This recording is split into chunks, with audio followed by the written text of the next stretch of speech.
Hi guys, welcome to my YouTube channel. இன்றைக்கி நம்ம என்ன வீடியோ பார்க்க போகிறோன்னா, போகன்வில்லா ட்ரீ நம்ம வீட்டிலையே பதியம் போட போகிறோம். ஸோ அதை பற்றி நம்ம இன்றைக்கி பார்ப்போம். ரோட் சைடில் நிறைய போகன்வில்லா நல்லா பூத்துருந்தது.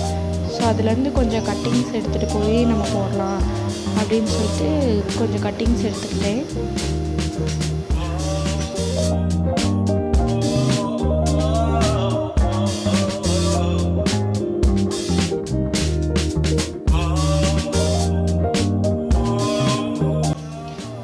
வீட்டுக்கு கொஞ்சம் மண்ணெல்லாம் ரெடி பண்ணேன். என்னென்னா செம்மண், வைக்கோல் அண்டு மாட்டுச்சாணம் காஞ்சது, அது மட்டும்தான் நான் மிக்ஸ் பண்ணி வச்சுருக்கேன். கொஞ்சம் தேங்காய் நார்லாம் அடியில் போட்டுட்டு தண்ணியெல்லாம் நிறைய சேமித்து வைக்கணும் அப்படின்றதுக்காக தேங்காய் நார்லாம் அடியில் போட்டுட்டு மேலே மண் போட்டுட்டு அடுத்து கொண்டு வந்த ஸ்டெம்ஸ் எல்லாம் சின்ன சின்னதாக கட் பண்ண ஆரம்பித்தாச்சு. இதோட சைஸ் என்னென்னா ஒரு பென்சில் சைஸ்க்கு இருந்தால் போதும்.